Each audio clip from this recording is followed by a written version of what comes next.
How's it going, y'all? My name is Jesse Lynch. I run a real estate team called To the Twin Cities, and I also have one called Welcome to Denver. This is a free-form, kind of open, just thinking out loud type of session that I'm doing on this channel. The channel has changed again, and I guess I'll start by saying that if you're watching this, I don't care what brokerage you're at. Frankly, I don't even really care that much if you're a real estate agent. I hope it's helpful in the long run. I'll get to that in a second. I don't care what brokerage you're at. I almost certainly don't want you on my team either. And no offense intended. It's just that's not what I'm trying to get out of any video like this. This video is for me, and I find that this is a really interesting sort of meditation in how to work through things that are time consuming to work through. And I think by doing these things out loud and recording them, there's a few things that happen that are really interesting. One is I get to face, like immediately, I get to like really think about, is this a good idea or not? And because I know I'm gonna put it out on this channel. By the way, Oscar's in this room somewhere. He's my pup, he's a golden retriever, he's a good boy, but he's rooting around, and he probably will eventually settle down a little bit. So if you hear him, you hear him. That's gonna be, if something sucks on this, it's just gonna suck, and that's okay. Really what I've realized these videos will exist for one, like the SEO is not optimized at all. In fact, the format is not optimized at all for YouTube, at all. Okay, the edits are clunky, and they're designed. That's on purpose. It's trying to make this a minimal work on my end, while still creating a documentation, basically documenting this process. And it's occurring to me, or it has kind of occurred to me, that because of all that, because the SEO is bad, because this format is not good for YouTube, it's not good for anything. This is not a good format. I understand that, and just know that, like, that's not the goal. The goal is not to make a good YouTube channel at this point.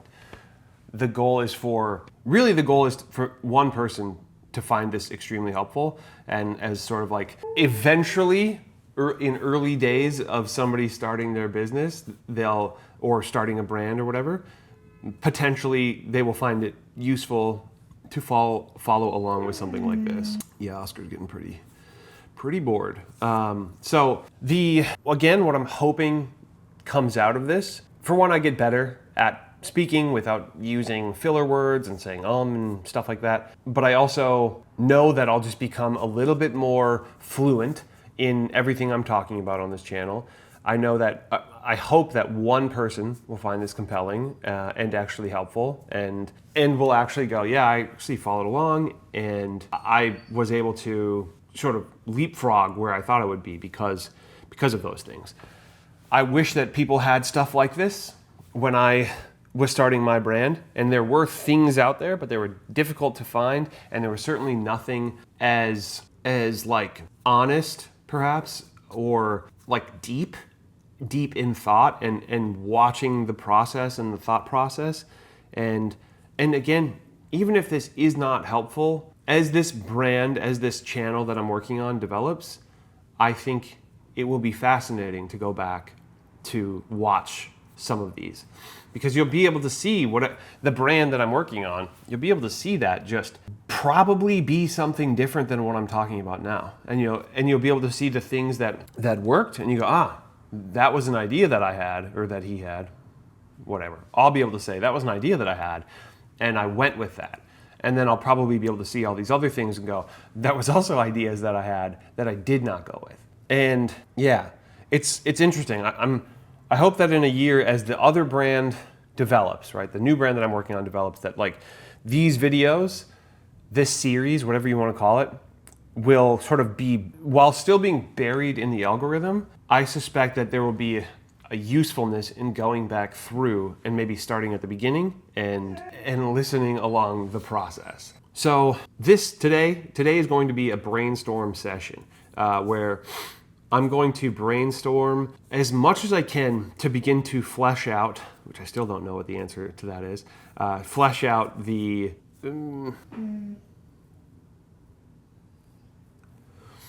to flesh out what this channel, what this brand is going to look and feel like. And we already have an idea of who it's for because we did the avatar last week, but this will be more of a, okay, now that it's for that person, what is the stuff that will be interesting, right? What is the right content? And also, like, what do I want to be doing? I don't know if you saw last week, that was a technique that we were taught. Because yeah, he's just whining. There's no reason for it.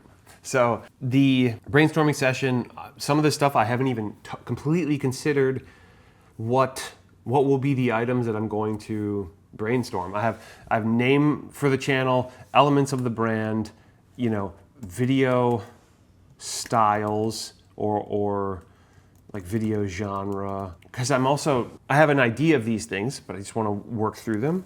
I'm going to use ChatGPT a little bit to help me through some of the brainstorm, but without letting it do all the work, which is always kind of interesting with something that is just kind of designed to kind of do all the work. But then what I think happens is something that is not always on the other end of something doing the work for you is something that isn't authentic to you. And so I want this to be very authentic to me. I want the channel to be just something so in line with something that I would watch, that even if it doesn't work from a business standpoint, that it will be something that I love to make. So I'm gonna go into ChatGPT and say, can you help me with a brainstorm? Okay, so I'm always trying to figure out like how to prompt ChatGPT in a way that will actually work with how I think and how I want it to kind of help me think. And I don't want it to just like spit out something generic. So I'll read out loud what I am asking of ChatGPT. Again, I'd love if you're watching this and you're like, dude, that's not the right way to prompt ChatGPT. Please let me know. If you have a good resource, please let me know. There's so many videos about like how to prompt that I don't know.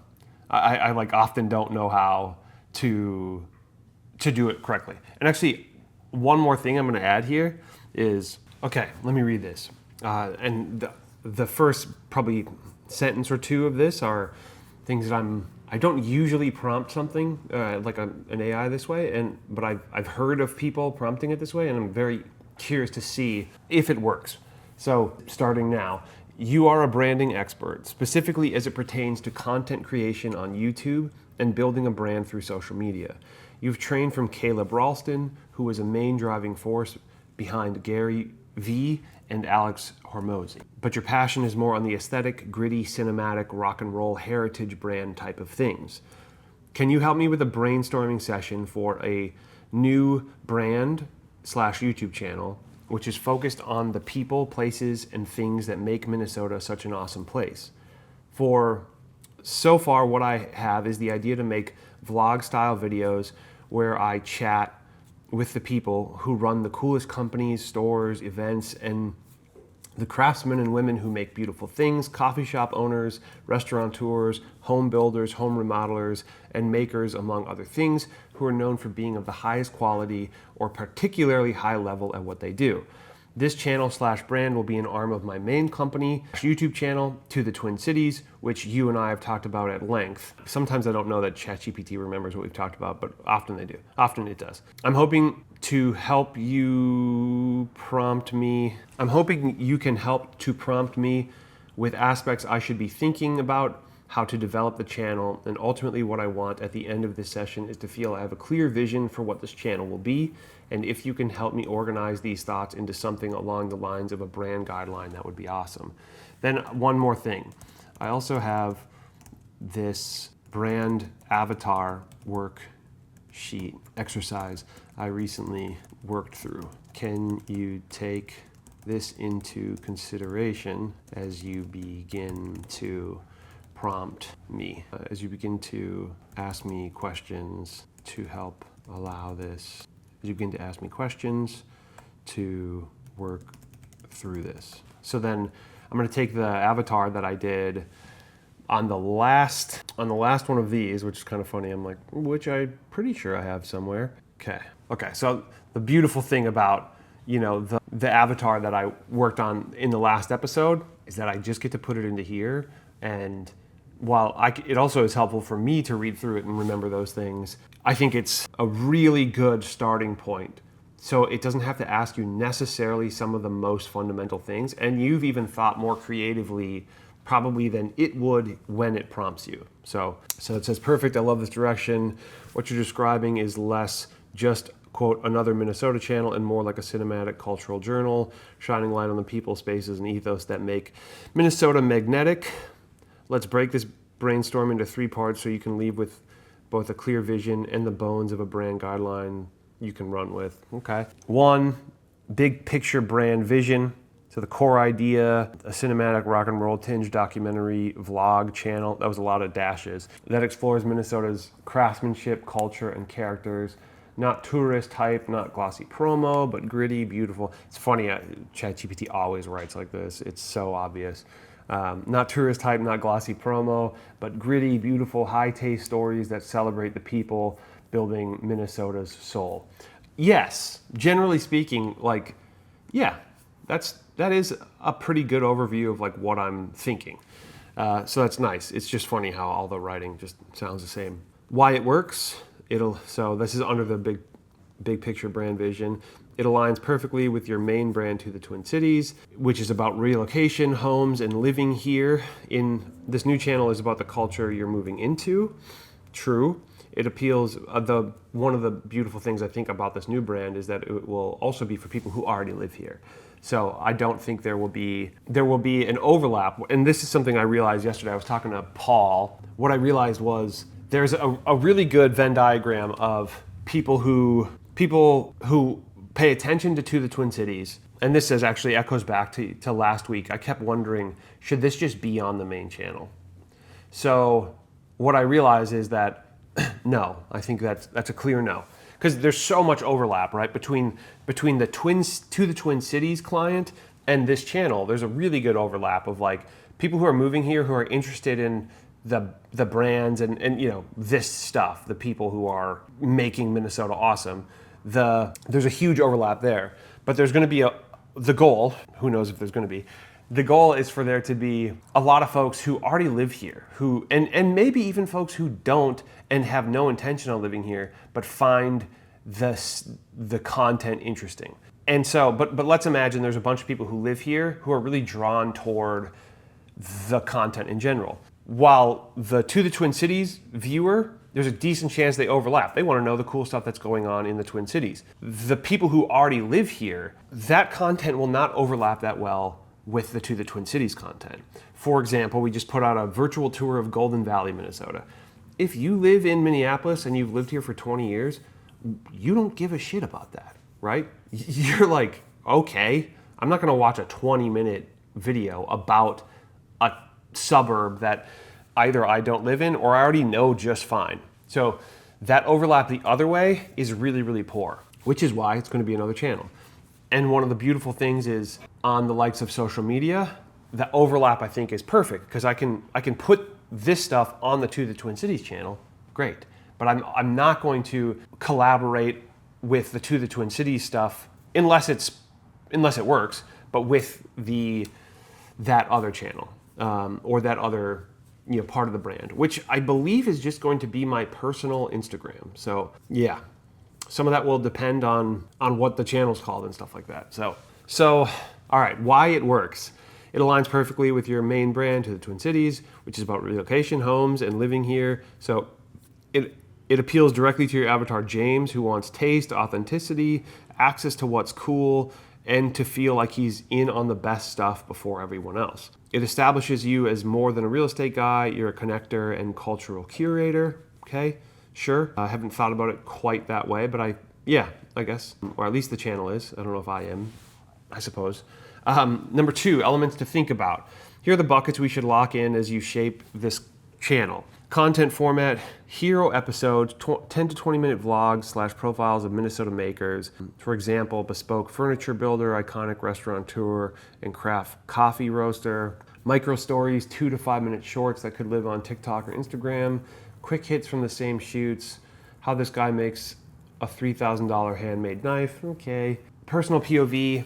occasional episodes where you're just reflecting on why Minnesota is great and keeps my voice tied in. Okay. I have some more thoughts to add to this. The aesthetic will be a cinematic documentary grit. Think Anthony Bourdain meets Peter McKinnon with Midwestern texture. Okay. I have more thoughts on some of that stuff. Color grade, all right, muted, earthy, leaning toward vintage film. Fair.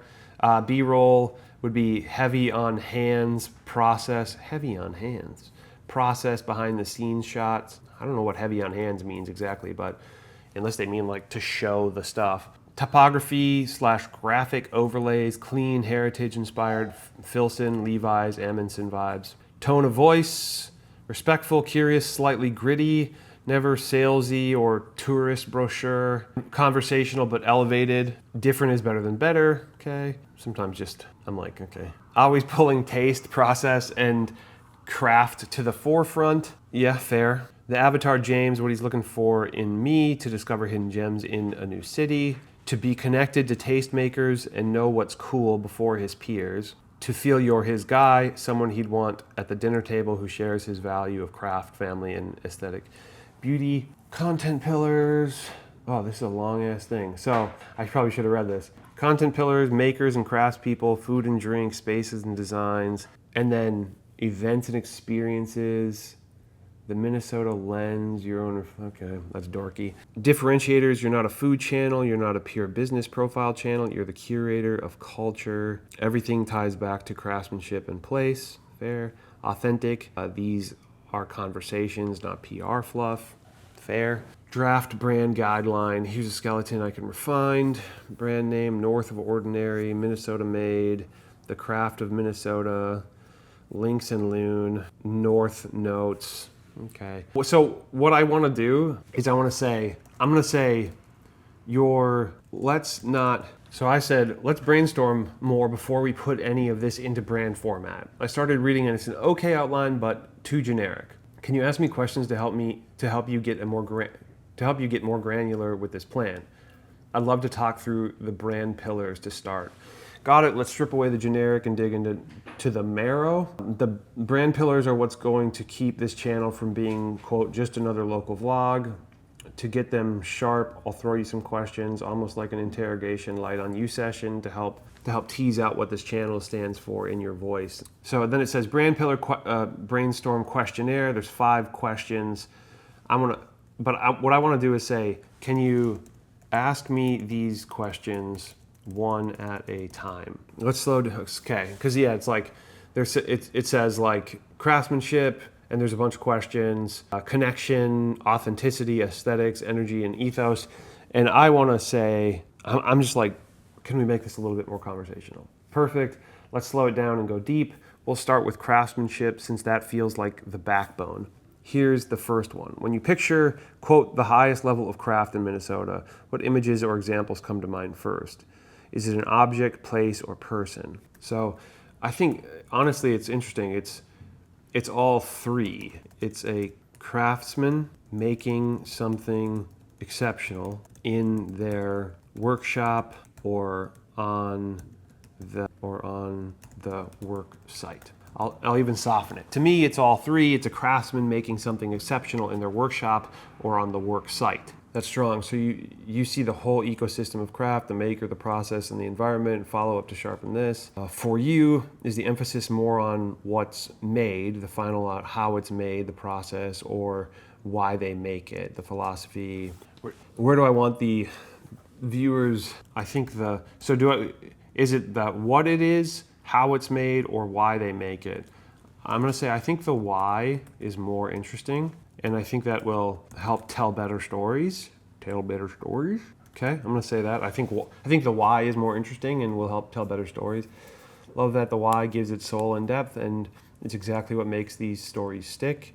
Next question on craftsmanship: do you want to highlight people who are already recognized as, quote, best in class, award-winning chefs, builders with a big reputation, iconic brands? Or do you feel more drawn to the hidden masters, the folks quietly doing world-class work that most people haven't heard of yet? I'd like all of it. So I'm going to say I'd love to be speaking with both ends of this spectrum. I think early on, accessing the hidden masters, as you put it. So I'd love to be speaking to both ends of the spectrum. I think early on, accessing the hidden masters, as you put it, will be easier to do. And I think they will likely have a higher level of gratitude to be featured. Okay, that makes sense. The hidden masters will not only be more accessible, but often give you a rawer, more grateful, less media-trained conversation that fits the authenticity you're after. Then, as the channel grows, the best-in-class folks give it legitimacy and pull in bigger audiences. Here's the next craftsmanship question. When you imagine filming these people, do you see yourself showing more of the craft itself, hands-on wood, fire in the kitchen, machinery in motion, or the person behind it? Will the craft be the main character, or will the person?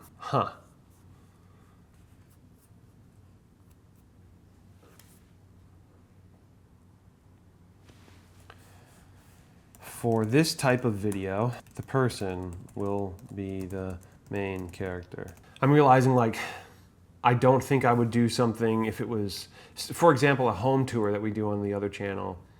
I wouldn't do that, but I actually already asked one of the builders we have been lucky enough to take video of their like beautiful homes. I do want to feature her, right? The gal who owns it. So yeah, got it. The craft is the stage, but the story lives in the person. That instantly makes the channel about human stories through the lens of craft, which is powerful. Let's wrap up the craftsmanship pillar with one last question to define its edge. So what makes a craft person worthy of being featured on your channel? Is it about mastery of skill, aesthetic taste, philosophy, or the impact they have on your community? I think mastery, exceptional, aesthetic as a curator. So I'll say mastery as a maker. So I'm saying I think mastery as a maker, one of a kindness in approach, exceptional aesthetic as a curator, and generally being, quote, undeniable, end quote, at their thing would all be worthy. That's a killer filter. Undeniable at their thing feels like the perfect litmus test. It also keeps the brand elevated because you're not just covering any local maker, you're curating for taste, mastery, and originality. Yes. All right, I think we've nailed the craftsmanship pillar. Here's a quick snapshot of what we've uncovered. Focus. The focus is the why behind the craft. Subjects are both hidden masters and best-in-class icons. Lens is person first, craft as the stage. Criteria is mastery, originality, aesthetic taste, and being undeniable. Shall we move on to the next content pillar, connection? Here's the first question. In this channel about connecting outsiders, relocators to Minnesota's culture, deepening locals' pride, is this channel about deepening a locals' pride? Do you want to serve both audiences equally? I imagine the audience will be comprised of current and future Twin Cities residents.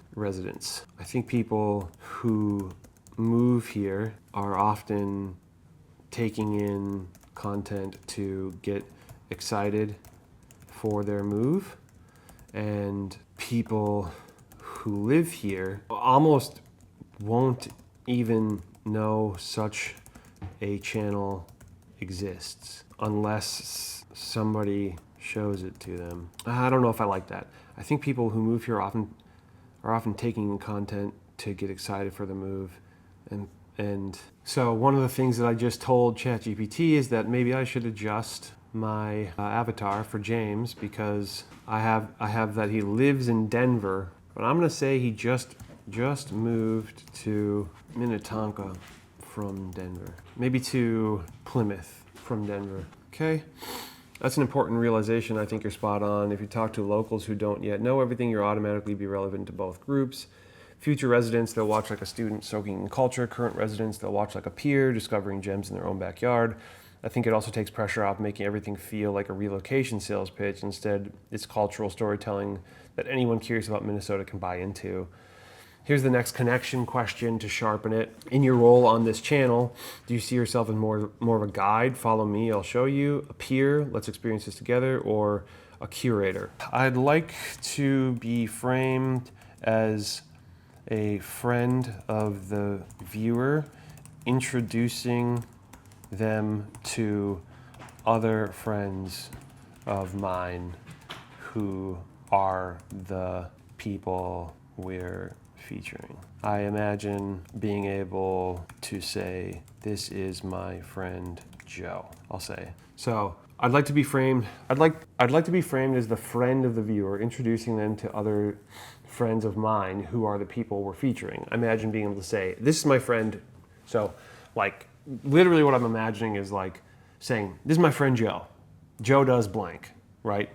Potentially at the very beginning. If that's the right vibe. Again, we're continuing to talk about it. But so is all of the introductions in the videos. Okay, that's gold. That friend introducing you to another friend framing nails the tone instantly. It's warm, credible, and makes this viewer feel like they're part of your circle. So instead of guide / peer / curator, you're basically the connector friend, someone who opens the door to fascinating people and lets us sit at the table.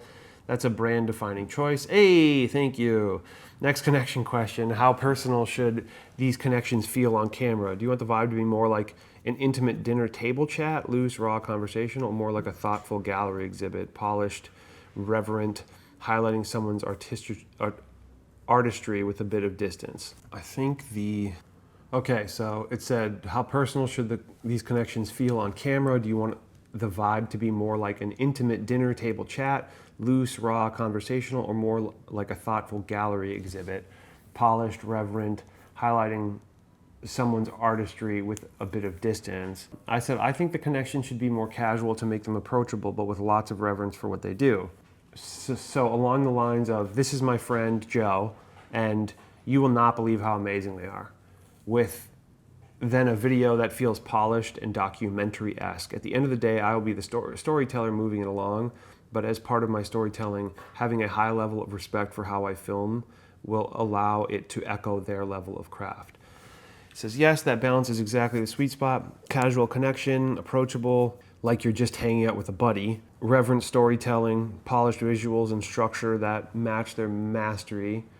Your role is the thread tying it together, the storyteller whose respect for them raises the whole piece. Which I do think is true.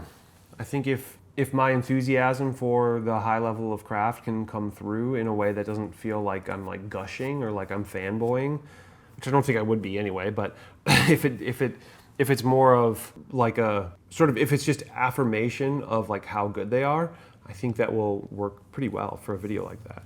All right, I think we've dialed in connection, quick snapshot, audience, current and future Twin Cities residents, tone, you're the connector friend, casual introductions, reverent storytelling, role, storyteller, moving the narrative while respecting their craft. Next up is authenticity. First question. This, I will say, this will be interesting to have ChatGPT help me work on authenticity or help me dial in authenticity. We'll see. First question, what do you not want this channel to feel like? Tourism promo. Honestly, good prompt though. What do you not want it to feel like? Tourism promo, corporate hype, trend chasing vlog, something else. All of the above, kind of. I'm gonna say all of the above. I don't want it to feel like I'm asking for anything, which is true. Perfect, that's a strong North Star. By cutting out asks, no begging for views, no support local guilt trips, no hidden sales agenda. You're positioning this channel as pure gift to the audience. That's rare and magnetic. Follow up on authenticity. On the spectrum of grit versus polish, where do you lean? Do you want it to feel more Bourdain travel doc, messy, raw, handheld, imperfect, gritty, or more cinematic / slow-mo perfection, crisp, intentional art film? I imagine a mix. It says, or do you imagine a mix? Or do you imagine a mix, polished edit that still leaves in the human quirks and imperfections? I imagine a mix. Specifically, I imagine a more vlog-like storytelling component, and as a part of that video, there will be a polished vignette of the brand. I imagine a more vlog-like storytelling component, still high quality and as cinematic as possible, but as part for something that will be slightly run and gun. But as part of that video, there will be a polished vignette of the person, place, thing we're featuring. Somebody's here. You can come in. I am recording, but you can come in. You shooting a vid? Hey, what's up, boy? Yeah, I'm doing my solo, but I'm pretty far into it. I'm just working on it. Are you trying to shoot one? Okay. Okay. Oh, that's going to be a problem maybe, but you just want to see if he'll chill out there with you for a little bit? Okay. Sick. That's a killer formula, and it gives your videos a rhythm. Your storytelling arc, vlog, dynamic in motion. So your storyteller arc, vlog, dynamic, in motion, slightly imperfect but cinematic. This keeps it human and approachable. The vignette, a polished mini doc, reverent, lockdown, intentional. This shows respect for the craft and elevates the subject. The blend makes it feel like we're hanging out with you, but also we're stepping into a film about them. That duality is going to become a signature style for the channel. Okay, I mean, that is more or less what I've been imagining. Next, authenticity question. A lot of lifestyle/culture content leans into fluff, top 10 coffee shops, or hidden gems list. What kind of BS do you specifically want to cut through? What will your channel refuse to do? So I said, our channel will not feature anything that I don't think is awesome. We're not clickbait, we're not shallow, we go deep and we last forever, just like the folks that we feature. That right there feels like the authenticity pillar mantra. No filler, no clickbait, no shallow hidden gem fluff, only the timeless, only the undeniable. It also echoes the very people you're profiling, makers who build things meant to last. Your content mirrors their philosophy. All right, that locks in authenticity nicely. Snapshot, no asks, no hype, vlog and vignette rhythm. Never shallow, never clickbait, deep, timeless storytelling that honors the subject. When you think gritty, so now let's tackle aesthetics. When you think gritty, rock and roll, cinematic Minnesota, what does that look like visually to you? Is it dark wood and neon bar signs, snow-dusted cabins and motorcycles, industrial steel and lakeside sunset? What images pop first? So I said a motorcycle or vintage 4x4 driving out of the city into a beautiful prairie or forest and onto, up to is what I meant to say, up to a pole barn or Quonset hut. That's such a vivid image. It instantly sets the aesthetic anchor for the channel. Heritage vehicles, big sky, Midwestern grit, and industrial rural backdrops.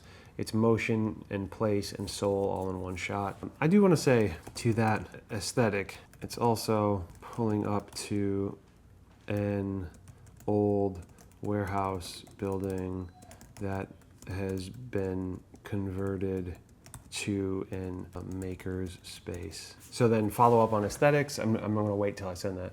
Follow up on aesthetics in the city. Okay, oops. Yes, that's a perfect juxtaposition. Yes, that juxtaposition is perfect. Old grit repurposed into new beauty. The warehouse turned makerspace in the city. Industrial heritage, urban creativity. The pole barn, Quonset hut in the prairie. Rural roots, self-reliance, timeless craft. Those two images together tell the whole story of Minnesota craftsmanship, city and country, past and future, grit and beauty. Okay. Here's the next aesthetic question. Do you want the visuals to feel more timeless, heritage, film stock, earthy tones, worn denim textures, or modern edge? I'm gonna say absolutely more timeless heritage. Okay, perfect, that gives us a clear lane. So the visual brand is timeless heritage, earthly palettes, filmic grain, muted tones. Think worn leather, raw wood, faded denim, brass hardware, warm light, absolutely. Modern Minnesota shown in a way that feels like it could have been shot 40 years ago or 40 years from now. Sure, that anchors the look and prevents it from feeling too trendy or disposable. All right, let's wrap aesthetics with one last question. If someone binge watched 10 of your episodes, what emotional through line should tie them all together? Should they feel inspired, grounded, hungry to explore, proud to be from here? What's the feeling you want to leave in their chest every time? Come in, come in, come on. Come here, come here, come here, come here, come here. Pineapple. So I'm saying I think inspired and grateful. That's powerful, inspired to create, explore, or engage with their place, and grateful for the people, culture, and land that make Minnesota special. So aesthetics isn't just about how it looks, but how it feels. Cinematic heritage that leaves you inspired and grateful. Quick recap. Craftsmanship, person first, why driven, undeniable mastery. The connection is you're the connector, friend, casual yet reverent. Authenticity, no asks, no clickbait, deep and timeless. Aesthetics, timeless heritage, timeless grit, leaves viewer inspired and grateful. That brings us to the last pillar I had noted, energy/ethos. Here's the first question. If Minnesota were a band, what genre would it be and why? I'll say post-rock with a tinge of folk. And why? Post-rock with a tinge of folk. So I'll say post-rock with a tinge of folk. I think there's a powerful side of the natural beauty here, but a down-to-earth, salt-of-the-earth type thing as well. That's such a fitting call. Post-rock with a tinge of folk nails it. Post-rock, cinematic, sweeping, emotional, tied to landscape and atmosphere. Folk is grounded, handmade, salt of the earth, rooted in tradition. That combo becomes your ethos, epic yet humble, vast yet personal. What's next question? What's the one line you draw in the sand about what this channel is not? If someone asks, what kind of channel is this? What's the first misconception you'd want to kill? I'm saying not a trend-setting channel. Crystal clear, so you're not chasing what's hot, you're documenting what endures. That gives the channel weight. It's not a cool because it's new, it's cool because it's timeless and undeniable. Here's the energy. The next question, when people finish an episode, what do you want them to do with that inspired and grateful feeling? Should they go visit / experience the place or person, share it with someone else, or just sit with it, feeling more connected to Minnesota? I'm kind of thinking about, the person I'm featuring, what would they like? I'm sure they would like for this person to, the viewer to interact with them. But I think, again, we're trying to never like push a sale and like basically have no asks. I think, like I said, I think visit / experience, but also, quote, go out there and make something. It's killer dual action. Experience Minnesota more deeply. Go visit the place, meet the people, live the culture. And 2 is create something themselves, be inspired to build, cook, design, or otherwise make. So the channel isn't just a cultural journal, it's a call to action for creativity and connection. Okay. A quick recap of energy and ethos. Tone is post-rock and folk, epic yet humble, not trend-driven. Endgame is inspire people to experience Minnesota and make something themselves. Now we've walked through all the pillars with clarity. Want me to stitch these discoveries into a refined draft of your brand pillars? Not full brand guideline yet, just the sharp, specific pillars we carved out, or do you want to keep digging with more raw brainstorm questions before I put anything into writing? I'd love to see these pillars, and then we can move on to the next step. Perfect, here's a refined draft of your brand pillars based on everything we just worked through together. These are not generic, they're tuned to your vision and voice. Okay, brand pillars, draft, of course, craftsmanship, person first, craft is the stage, story centered on the why behind what they create, not just the how or what, featuring both hidden masters and recognized icons, anyone who is undeniable at their thing. Criteria is mastery, originality, exceptional taste, and an approach that feels one of a kind. Criteria, mastery, originality, yep, okay. Connection. You are the connector friend introducing viewers to your circle. This is my friend and you won't believe what they do. Casual, approachable intros balanced by reverent documentary style storytelling. Audiences both current and future Twin Cities residents. Locals discover more of their city. Newcomers fall in love with it. Videos feel like being welcomed into a community, not sold to. 3, authenticity. No asks, no clickbait, no fluff. Not a top 10 list or hidden gems channel, only stories that matter and will last. Vlog style narrative for human connection paired with polished vignettes that honor the subject's level of craft. Yep. Content that goes deep, feels timeless, and echoes the philosophy of the people you feature. Content that goes deep, feels timeless. Okay. Aesthetics, visual tone, timeless heritage, earthy palettes, filmic grain and muted tones, a world of worn leather, faded denim, raw wood, brass, and warm light. Signature imagery, okay, vintage 4x4s and motorcycles leaving the city, pole barns and Quonset huts in the prairies, warehouses turned into makerspace. Sure, that would be ideal. Every video leaves viewers both inspired and grateful. Energy and ethos, Minnesota is post-rock with a tinge of folk. Epic natural beauty paired with humble, salt-of-the-earth grit. This is not a trend-setting channel. It's about what endures. Each story is both an invitation to experience Minnesota more deeply and a call to action to go create something yourself. This channel celebrates permanence, depth, and the undeniable. Okay, I think this has been long enough. It might be a little bit short because I'll probably be cutting out so many of the silent parts where I was thinking about things, but I'm going to call it there. I think ultimately this was just working through brand pillars of this new brand. So, all right, we'll keep going, keep moving.